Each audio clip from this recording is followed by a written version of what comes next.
नमस्कार प्यारे विद्यार्थियों, सांवरिया ऑनलाइन जोन में आप लोगों का फिर से स्वागत है। आज आप लोगों की जो थ्योरेटिकल क्लास चल रही थी, उस थ्योरेटिकल क्लास में आप लोगों का टॉपिक चल रहा था विद्युत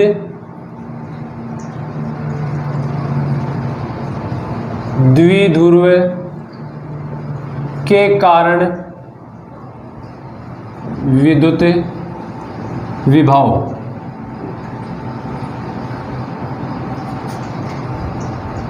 electric potential due to electric dipole. आप लोगों के पास में जो विद्युत द्विध्रुव है, उस विद्युत द्विध्रुव के कारण विद्युत विभव का हम लोग मान प्राप्त करते हैं। यहाँ पे आप लोगों के फॉर्मूला निकालेंगे। सबसे पहली चीज आप लोगों के पास में यही है कि विद्युत द्विध्रुव किसे कहते हैं, क्या है विद्युत द्विध्रुव। हम लोग पीछे पढ़ चुके हैं, एक बार फिर रिपीट कर लेते हैं। विद्युत द्विध्रुव दो ऐसे आवेशों का एक युग्म होता है जिनका परिमाण समान होता है लेकिन प्रकृति विपरीत होती है। जैसे मैं यहाँ पे एक विद्युत द्विध्रुव ले रहा हूँ और वह विद्युत द्विध्रुव आप लोगों के पास में है ए बी। विद्युत द्विध्रुव है ए बी, ए और बी। ए पर आप लोगों के पास में देखो क्यों आवेश है और बी पर भी क्या है, क्यों आवेश है। बी बिंदु पर भी क्या है, क्यों आवेश। बस अंतर इतना ही है कि ये माइनस क्यों है और ये प्लस क्यों है। देखो मैंने आप लोगों के क्यों और क्यों रखा दोनों जगह, इसका मतलब दोनों का परिमाण तो समान है, दोनों की प्रकृति विपरीत है। एक ही माइनस है तो एक ही प्लस है। यहाँ आप लोगों के पास में हो गया मूल बिंदु, इसका केंद्र बिंदु हो गया। और ये जो आप लोगों की दूरी ली जा रही है, ये दूरी आप लोगों के हो जाएगी ए और ये भी क्या हो जाएगी आप लोगों के ए। इस प्रकार से आप लोगों की स्थिति बन गई। अब हम लोग किस प्रकार से ज्ञात करना चाहते हैं, इसके लिए ये जो आप लोगों का मध्य बिंदु है, जो केंद्र बिंदु है, इस केंद्र बिंदु से थीटा कोण बनाते हुए, ये देखो यहाँ पे थीटा कोण बना रही है। थीटा कोण बनाते हुए हमारे पास में एक बिंदु है P। इस P बिंदु पर हमें विद्युत विभव की गणना करनी है। इसके लिए देखो अपन सबसे पहले जो आप लोगों के माइनस क्यू आवेश है, इस माइनस क्यू आवेश के कारण दूरी देख लेते हैं आप लोगों के। जो क्या आप लोग क्या ले रहे हो, यहाँ पे R1 ले रहे हो, यह आप लोगों के पास में हो गया R1। ठीक है, फिर अपन देखते हैं तो B बिंदु से लेते हैं। तो B बिंदु से आप लोग लेंगे तो ये आप लोगों के पास में हो गया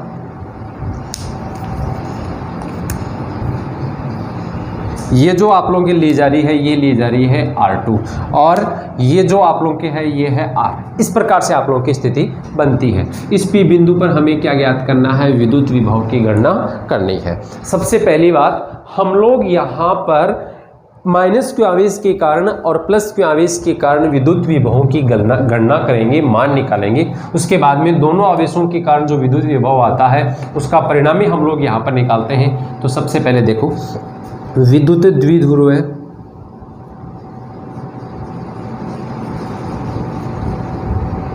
विद्युत द्विध्रुव के माइनस क्यू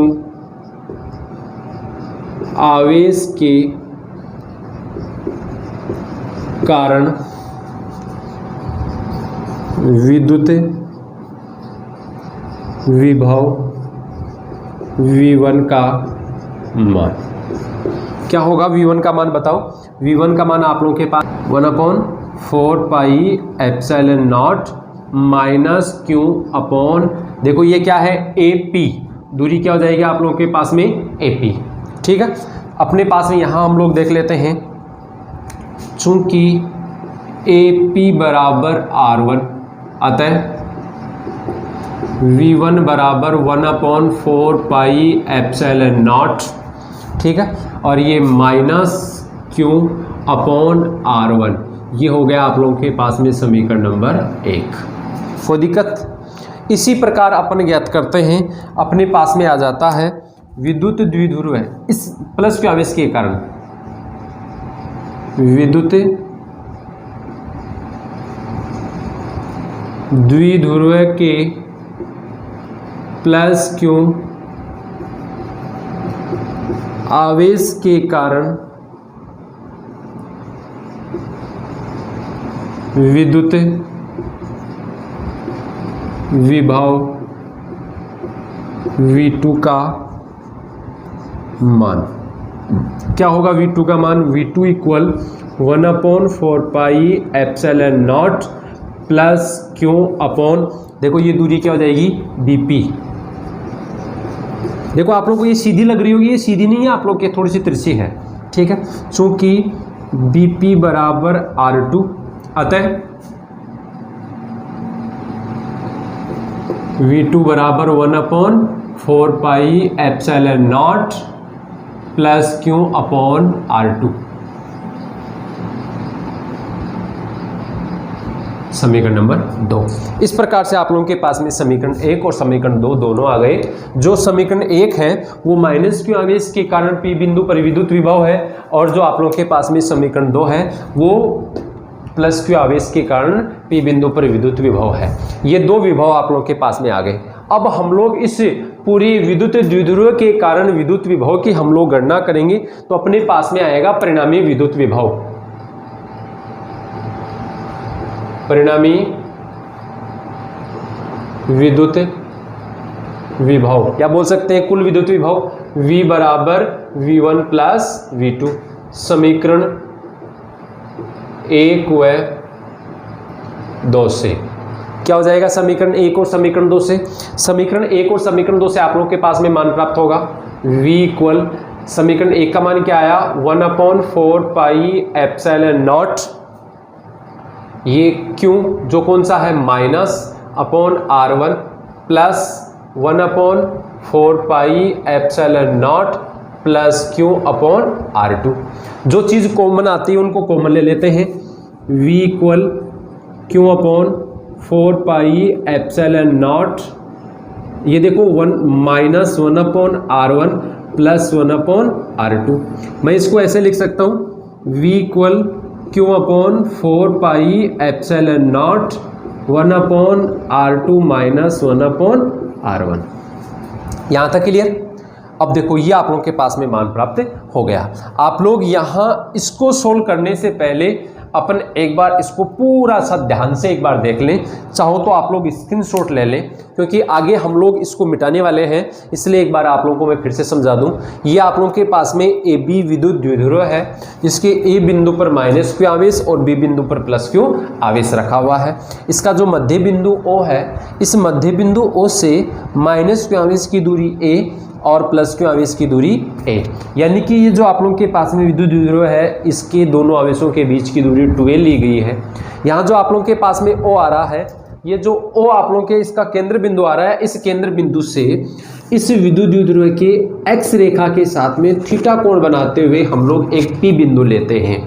इस O और P दोनों के बीच की दूरी ली जा रही है स्मॉल r।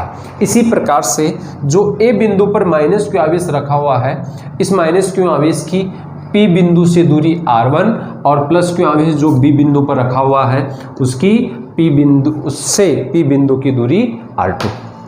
ठीक है, इस प्रकार से आप लोगों का डायग्राम बन गया। अब अपन क्या करेंगे, सबसे पहले माइनस क्यू आवेश के कारण विद्युत विभव ज्ञात कर लेंगे जो V1 होगा, और फिर उसके बाद में प्लस क्यू आवेश के कारण विद्युत विभव ज्ञात कर लेंगे जो V2 होगा। मैं यहाँ आप लोगों को लैंग्वेज में लिखवा चुका हूँ, विद्युत द्विध्रुव के माइनस क्यू आवेश के कारण, विद्युत द्विध्रुव के माइनस क्यू आवेश के कारण विद्युत विभव V1 का मान। आप लोगों को पता है विद्युत विभव की परिभाषा से, विद्युत विभव जो है V1 बराबर 1/4 pi epsilon not minus Q upon AP। AP की आप लोगों का मान दे रखा है वो कितना है, R1 है। यहाँ R1 रखा तो आप लोगों के पास में समीकरण 1 आ गया। इसी प्रकार विद्युत द्विध्रुव के माइनस क्यू आवेश के कारण विद्युत विभव V2 का मान, V2 का मान ज्ञात करने के लिए वही आप लोगों के फॉर्मूला हो गया 1/4 पाई एप्सिलॉन नॉट, यहाँ प्लस क्यू आवेश है और ये दूरी हो गई आप लोगों के BP। BP का मान आप लोगों के R2 आ रहा है, R2 का मान मैंने यहाँ रखा तो आप लोगों के पास में समीकरण नंबर 2 आ गया। इस प्रकार से आप लोगों के पास में 2 समीकरण आते हैं, एक समीकरण 1 और एक समीकरण 2। हम लोग यहाँ पर परिणामी विद्युत विभव का मान ज्ञात करेंगे। परिणामी विद्युत विभव बोल सकते हैं या कुल विद्युत विभव बोल सकते हैं, क्योंकि विद्युत विभव एक अदिश राशि है, इसलिए हम लोग इसको इस प्रकार से बोल सकते हैं। आप लोगों के पास में इन दोनों का योग जो समीकरण 1 और समीकरण 2 से आप लोगों के पास में प्राप्त हो गया। जो चीज़ कॉमन आती है कॉमन ले ली रही है, आप लोगों के पास में लास्ट एक समीकरण आ गया, समीकरण नंबर 3। बोलो कोई दिक्कत हो तो किसी के, तो इस प्रकार से आप लोगों के पास में मान हो गया। अब मैं यहाँ से आप लोगों को थोड़ा सा मिटा दूँ, देखो इसी को आगे बढ़ाएंगे अपन। ये आप लोगों के पास में समीकरण 1 और समीकरण 2 दोनों काम में आ गए। मैं इसको आगे बढ़ा रहा हूँ। अब अपने को चाहिए R1 और R2 का मान। ध्यान देना यहाँ ये आप लोगों की जो ये जो क्लास चल रही है, ये वीडियो क्लास जो आप लोगों की चल रही है बहुत ही मोस्ट है। ये इसमें आप लोगों के जो ये टॉपिक आप लोगों के चल रहा है, लास्ट ईयर आप लोगों के क्वेश्चन आया था 2020 में।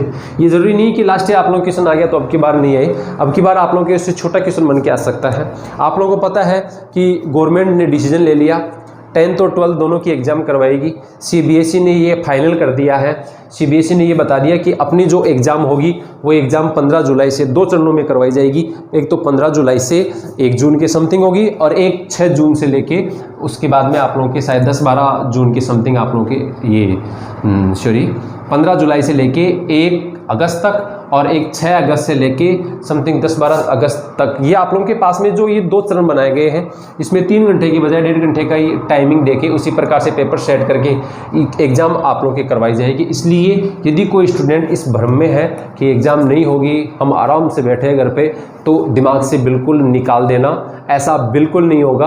आप लोग के ऐसी लॉटरी बिल्कुल लगने वाली नहीं है कि आप लोग बिना पढ़े ही पास हो जाएं। आप लोगों को पढ़ना भी नहीं पड़े बोर्ड में और आप लोग पास हो जाओ, ऐसा कतई नहीं होगा। आप लोगों के साथ में यदि ऐसा होता है तो आप लोगों के भविष्य के साथ में खिलवाड़ होता है। ऐसी लॉटरी आप लोग के नहीं लगेगी, आप लोग इतने लकी नहीं है, ठीक है।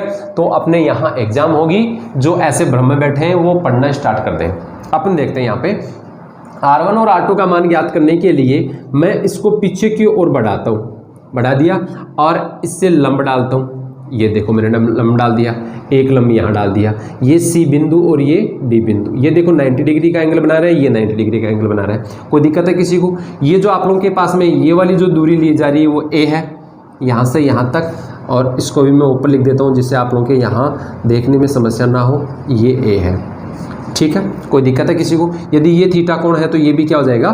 थीटा कोण हो जाएगा। इस प्रकार से आप लोग के 2 त्रिभुज बन गए। मैं यहाँ 2 त्रिभुज ले रहा हूँ, त्रिभुज ACO, देखो ये O है, ठीक है। ACO में क्या हो जाएगा? ACO में देखो, ACO में आप लोगों के पास में यहाँ एक मान अपन प्राप्त कर रहे हैं। CO का मान मैं प्राप्त कर लूँ, आप लोग चाहो तो यहीं कर लें या आप लोग चाहो तो बाद में कर सकते हैं, कोई दिक्कत वाली बात नहीं है, ठीक है।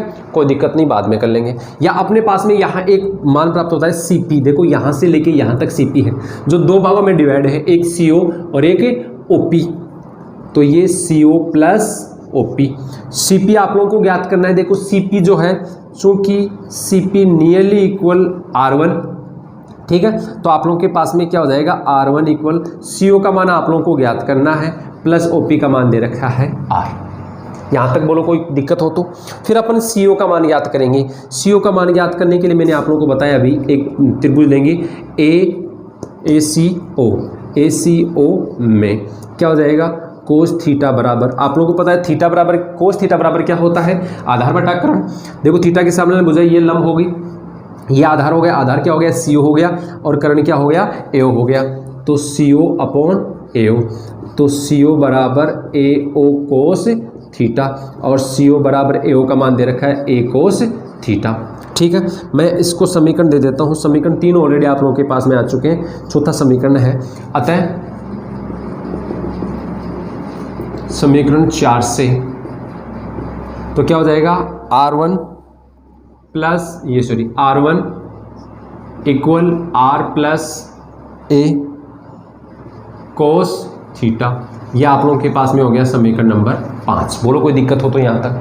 फिर अपन आगे चलते हैं, तो आप लोगों के पास में दूसरी स्थिति बन के आती है। दूसरी स्थिति क्या बन के आती है? OP बराबर OP, ये आप लोगों के OD प्लस DP, 2 अलग अलग भागों में डिवाइड है।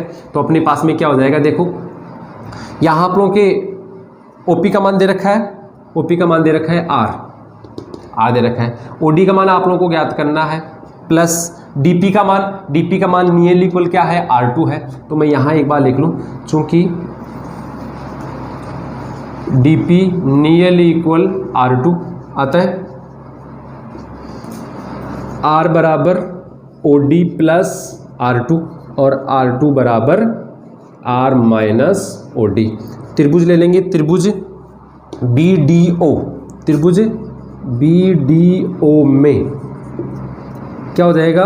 त्रिभुज BDO में क्या हो जाएगा? कोस थीटा बराबर, देखो थीटा के सामने हो जाए ये लंब, ये आधार और ये कर्ण। आधार क्या होगी? OD, और करण क्या हो गया आप लोगों के पास में OB, तो OD बराबर OB कोस थीटा। शायद दिख रहा होगा आप लोगों के, ठीक है, ये नहीं दिख रहा, चलो आगे देख लेते हैं, ऊपर लिख लेते हैं आप लोगों के पास में। वज्र गुणा कर रहा हूँ तो आप लोगों के पास में देखो क्या आ जाएगा,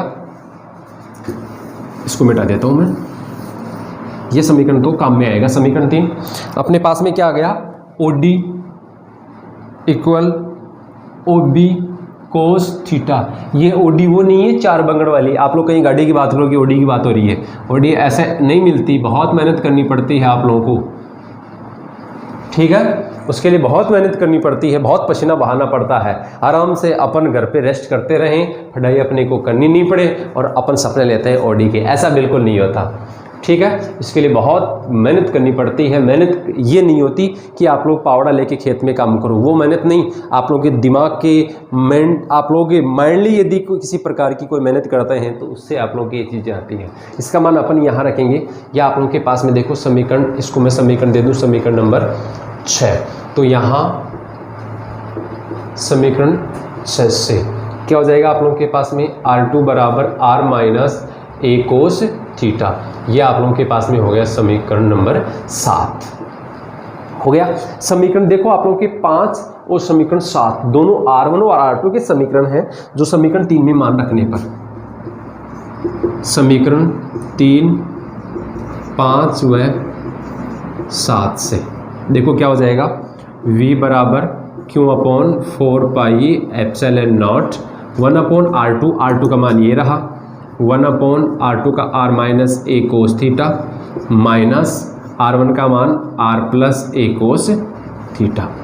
इस प्रकार से आप लोगों के पास में समीकरण रख दिए, ठीक है। चलो आगे देखते हैं, अपने पास में देखो क्या मान आता है, V equal Q upon 4 pi epsilon not, दोनों आप लोगों के ये A माइनस भी हो गया, ये A प्लस भी हो गया, दोनों का लघुत्तम लेंगे तो R square minus A square cos square theta, इसका इसमें भाग देंगे तो ये बचेगा R plus A cos theta, ठीक है, माइनस इसका इसमें भाग देंगे तो ये बचेगा R minus A cos theta. हो गया यहाँ तक, कोई दिक्कत है किसी को?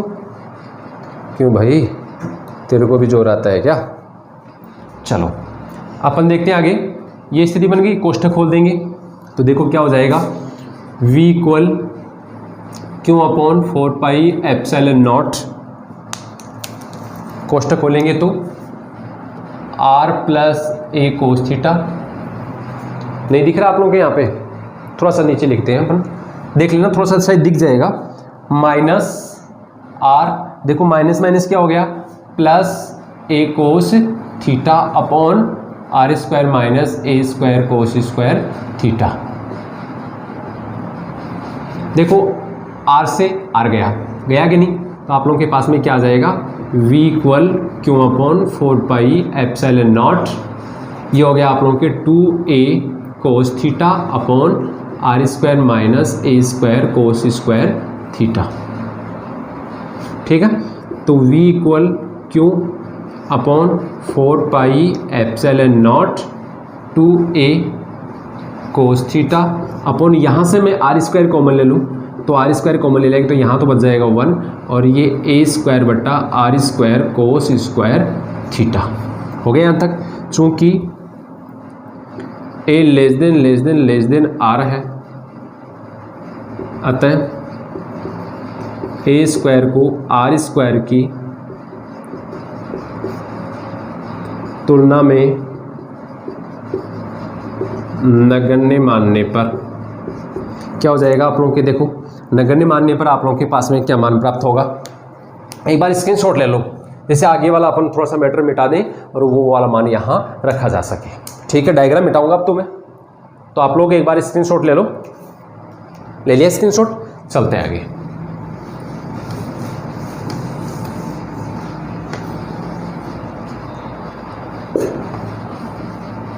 देखो अपने पास में क्या मान आया था, अपने पास में आया था V equal Q upon 4 pi epsilon not 2A cos theta upon R square. देखो ये नगण्य मान लिया तो A स्क्वायर बटा R स्क्वायर, ये वाला मान 0, ये वाला मान 0 गया तो 1 माइनस 0, ठीक है, 1 हो गया। यहाँ आप लोगों के पास में चूंकि P बराबर Q इंटू 2a, अतः V बराबर 1/4 pi epsilon not P cos theta upon r square. यह आप लोगों के पास में समीकरण नंबर 8 आ गया। यह समीकरण 8 किसी विद्युत द्विध्रुव के एक्स रेखा से थीटा कोण बनाते हुए स्थित किसी बिंदु P पर विद्युत विभव के मान का परिकलन करता है।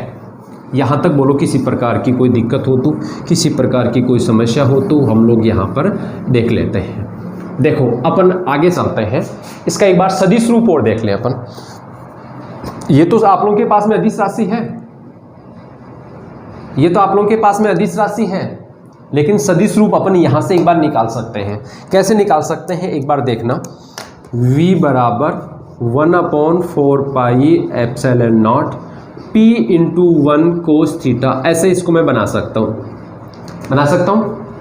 देखो v equal 1/4 pi epsilon not, P सदिश राशि है तो मैं P वेक्टर ले लूँ, डॉट r कैप ले लूँ अपॉन r क्यूब। देखो मैंने डॉट गुणन कर दिया, इसका मतलब इन दोनों की गुणा करने से कैसी राशि आएगी, अदिश राशि प्राप्त होती है।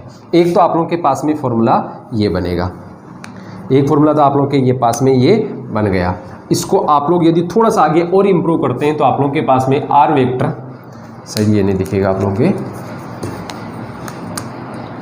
r vector equal r cap और r के बराबर r वेक्टर अपॉन r, अतः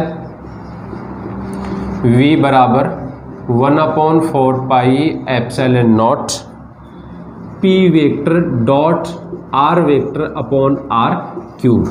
मैंने यहाँ आप लोगों के पास में ये जो r कैप था इसकी जगह मान रख दिया r वेक्टर, तो इसकी जगह r वेक्टर आ गया, नीचे r आ गया, जो क्यूब लिख दिया कि मैंने, r स्क्वायर था वो क्या हो जाएगा, क्यूब हो गया। ठीक है, यहाँ तक हो गया। अब इसके आप लोगों के पास में दो विशेष स्थितियां हैं, वो विशेष स्थिति और देख लेते हैं जो बहुत ज़्यादा मोस्ट है, उसे आप लोगों के क्वेश्चन बन चुके हैं। मैंने आप लोगों के जो अपने क्वेश्चंस की जो क्लास चलती है, जो इवनिंग वाली क्लास चलती है, उस क्लास में आप लोगों को मैंने बता रखा है। देखो विशेष स्थितियां अपने पास में है, विशेष स्थितियां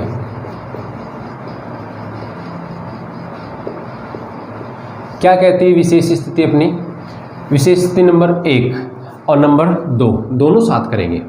ठीक है, ये आप लोगों के पास में विद्युत द्विध्रुव था, ये माइनस क्यू और ये प्लस क्यू, ये इसके साथ में थीटा कोण बना रही थी। यदि मैं इसको झुकाता हुआ यहाँ इस पर ले आऊँगा, यदि ये पी बिंदु यहाँ पर आ जाए, आप लोगों के यहाँ से लेके यहाँ तक आ जाए, जो आर दूरी है यहाँ से यहाँ तक, तो ये थीटा बराबर क्या हो जाएगा, 0 डिग्री हो जाएगा। यदि थीटा बराबर 0 डिग्री लेते हैं तो ये किस पे आ जाएगा, एक्स पर आ जाएगा। यदि थीटा बराबर 0 डिग्री हो तो बिंदु P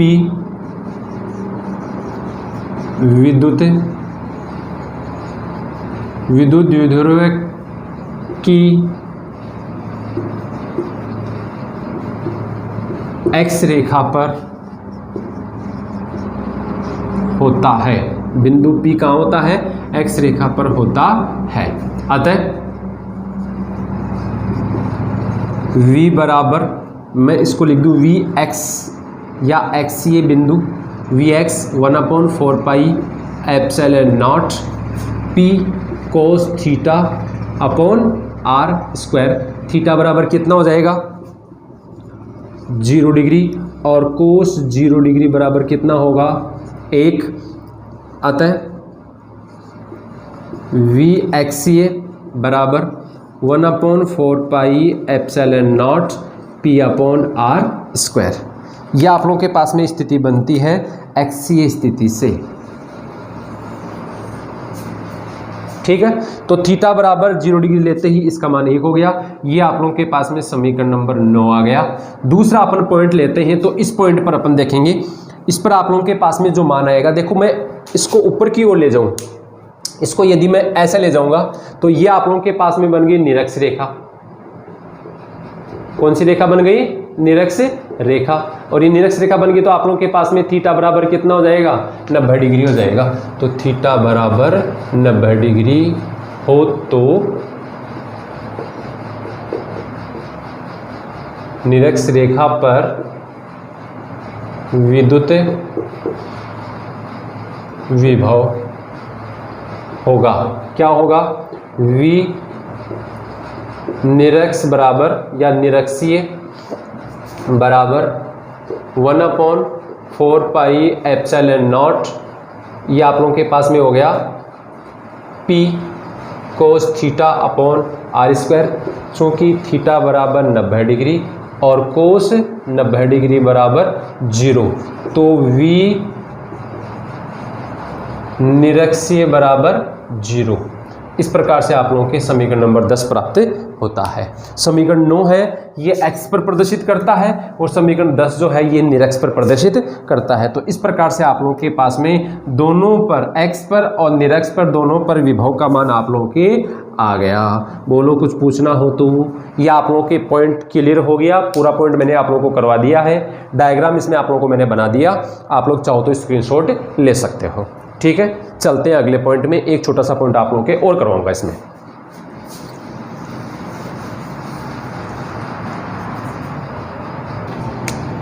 अगला पॉइंट आप लोगों का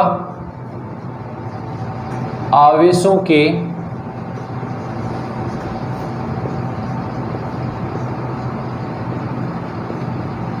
निकाय के कारण विद्युत विभव। आवेशों के निकाय के कारण विद्युत विभव। हम लोग एक निकाय लेते हैं और उस निकाय में Q1, Q2, Q3, Q4 और Qn आवेश ले लिया। ठीक है, यहाँ पर एक बिंदु ले लेते हैं हम लोग P बिंदु। इस P बिंदु पर हमें विद्युत विभव ज्ञात करना है।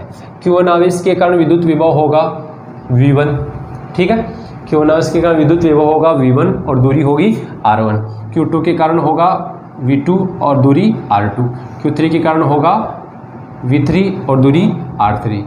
Q4 के कारण होगा V4 और दूरी R4 और N के कारण होगा Vn और दूरी Rn। इस प्रकार से P बिंदु पर हमें विद्युत विभव ज्ञात करना है। जितने आप लोगों के पास में विद्युत विभव आ रहे हैं V1, V2, V3, V4, Vn, इन सभी का बीजगणितीय योग क्या होता है? इस निकाय के कुल विद्युत विभव को प्रदर्शित करता है। हम लोग यहाँ पर बीजगणितीय योग करते हैं, क्यों करते हैं? क्योंकि विद्युत विभव अदिश राशि होती है। तो अपन यहाँ देखते हैं अध्यारोपण के सिद्धांत से।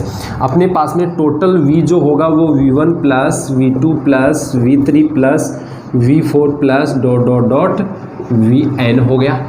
ठीक है, अब अपन आगे चलते हैं। तो अपने पास में देखो V1 का मान क्या आएगा? चूँकि V1 बराबर K, यहाँ पर V1 बराबर K Q1 अपॉन R1। ठीक है, V2 बराबर K Q2 upon R2। V3 बराबर K Q3 upon R3। V4 बराबर K Q4 अपॉन R4। इसी प्रकार से अपन ले सकते हैं कि आप लोगों के पास में जो आप लोगों का मान आएगा वो Vn बराबर K Qn अपॉन Rn। इन सब का मान यहाँ रख देंगे तो V बराबर K Q1 upon R1 plus K Q2 upon R2 plus K Q3 upon R3 plus K Q4 upon R4 plus dot dot dot K Qn upon Rn। ठीक है, जो चीज़ कॉमन आती है उनको कॉमन ले लें।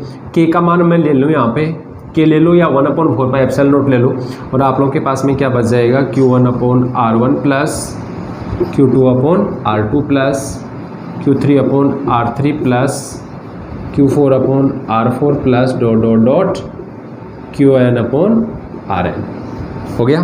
फिर अपन यहाँ मान निकाल लेते हैं, समीशन लेके मान निकालेंगे तो अपने पास में आ जाएगा टोटल V बराबर K summation Qi upon are आई, और आई का मान 1 से स्टार्ट है और n तक है। यह आप लोगों के पास में जो समीकरण 1 आ रहा है, यह है समीकरण 1। इस निकाय में, यह आप लोगों के पास में आवेशों का एक निकाय है। इस निकाय में P बिंदु पर टोटल विद्युत विभव को प्रदर्शित करता है, और ये टोटल विद्युत विभव है, यह है विद्युत विभव के summation I = 1 to n QI upon RI के रूप में हमें प्राप्त होता है। यह आप लोगों की स्थिति बनती है। तो ये हो गया आप लोगों के पास में आवेशों के निकाय के कारण विद्युत विभव, जो आप लोगों के अध्यारोपण के सिद्धांत पर डिपेंड है, जो इस प्रकार से है। चाहो तो आप लोग स्क्रीनशॉट ले सकते हो। ठीक है, तो आज की क्लास का अपन यहीं पे समापन करते हैं। क्लास आप लोग कंटिन्यू देखा करो। अपनी जो कोशिश है वो कोशिश आप लोग के मैक्सिमम मार्क्स दिलाने की है। यदि आप लोग 12th क्लास की फिजिक्स की बोर्ड एग्ज़ाम में यदि 95+ मार्क्स यदि लाना चाहते हैं, 95 से प्लस यदि आप लोग मार्क्स लाना चाहते हैं, मैं ये नहीं कहता आप लोग 100 में से 100 नंबर लेके आओ, नहीं, आप लोग यदि 95+ मार्क्स की यदि अपन कोशिश करेंगे तो 100% आप लोग के 100 में से 100 नंबर आ सकते हैं, यदि आप लोग मेहनत करेंगे तो। आप लोग मेहनत करते हैं 60% के लायक और अपने ख्वाब रखते हैं कि मेरे 100 में से 100 नंबर आने चाहिए, और फिर दोष देते हैं या तो पढ़ाने वाले को या अपने स्कूल को। नहीं, दोष किसी का नहीं है, दोष आप लोग का खुद का है। आप लोग पढ़ेंगे तो आप लोग के नंबर आएंगे, नहीं पढ़ेंगे तो किसी प्रकार की कोई संभावनाएँ नहीं होती। तो आज का वीडियो यहीं पर है। धन्यवाद।